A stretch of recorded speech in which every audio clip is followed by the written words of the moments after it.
Alright, today I'm going to do an oxygen device scenario.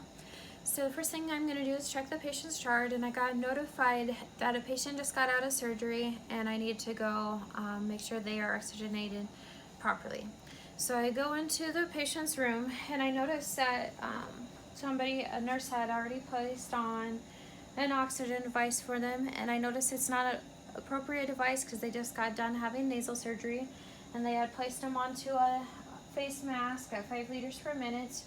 And for me, that is not the appropriate device, as I like to do a face tint. That way they can get the humidity and the face tint won't feel so overwhelming and won't touch that nose and won't cause any nasal bleeding.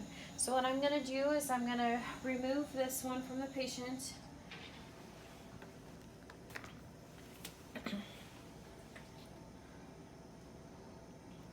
As this one is not the appropriate device, and I always talk with the doctor before I remove any oxygen that had been placed onto the patient, but I feel that the face mask would be a little better fit for somebody that just had nasal surgery. So what I would do is I'd hook up a face mask, I'd get the face mask on them and set it at the chin, in the chin valve there, behind the ears. And always with face masks, I would have corrugated tubing, and then I can have the humidity device for them, and then a drainage bag would set at the bottom. Now with the face mask, this will help just so that it's not on their nose and it won't cause any bleeding.